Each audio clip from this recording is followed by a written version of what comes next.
This young woman is scared of reprisals, so we were forced to hide her face. She has been working for a troll farm operated by the Malagasy government for the past 2 years. Her job is to create fake profiles and comment on posts published by her team leader. She shows us an example. Here we see a chef from a local neighborhood restaurant flanked with the president and the presidential family. The objective is to make the president appear as a man of the people. This publication is an edit. There's a team leader who publishes the post to say, for example, that the president eats like everyone else. It's to inspire love. She tells us that the Minister of Communication is the one in charge. The mid-level staff and our team leaders told us from the beginning that it's the Minister of Culture and Communication who oversees all the published content because it's her area of expertise and because it's easy for her to control everything we publish as far as the president and his teams are concerned. I've never had any contact with her. There are always middlemen. The online trolls don't just sing praises of the president, they also provoke controversial debates, sometimes by pretending to be members of groups opposed to the government. The objective here is to push social media users into reacting and in doing so reveal their true colors. A few months ago, the young woman was asked to troll the president's son.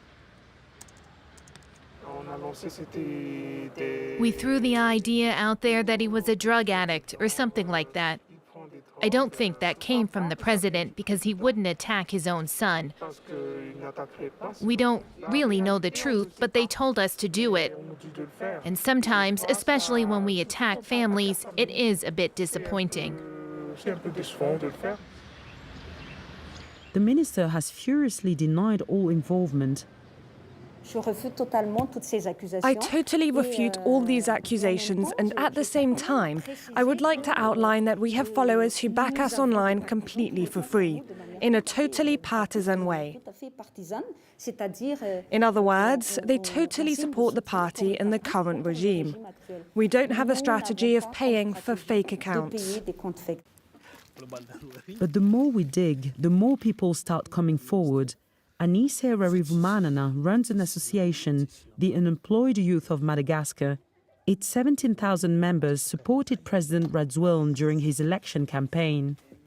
Since then, their call for support to help create businesses has fallen on deaf ears. At least 32 of them have admitted to creating fake accounts on behalf of the president in exchange for cash. There are youths who do that work to survive. We're disappointed by the president. We'd supported him, and as soon as he won, he turned his back on us. He promised to the unemployed youths of Madagascar that he would give us jobs, but that's not happening at the moment. Former President Eri is also implicated.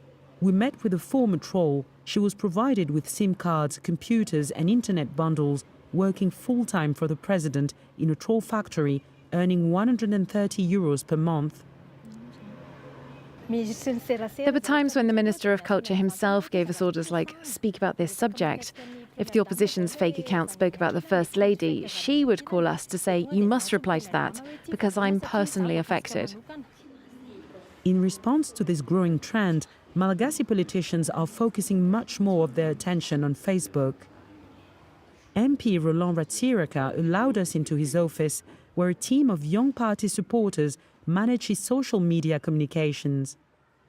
Under the watchful eye of the lawmaker, they insist that they are volunteers and do not make fake profiles, claim we couldn't verify.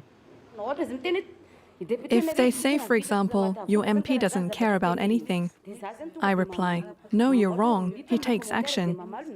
I don't get annoyed with them. I simply reply respectfully. Over the course of a few years, many seismic national divides have been born on Facebook. Recently, a minister resigned after being accused of fraud by web users. The MP we spoke with recognizes that social media has become too powerful in the political sphere. I think the country has never had a leader that communicates so much. The fact he does is influenced by that. But we can't react using the same means and lead a country via Facebook. I'm aware that they decided to close the borders because on TV and on Facebook they were attacking the government for opening them. Believe me, they listened to Facebook. The gendarmerie in Madagascar has a special unit dedicated to fighting cybercrime, but fake accounts continue to grow in number and influence. Facebook is playing an ever greater role in the country's politics.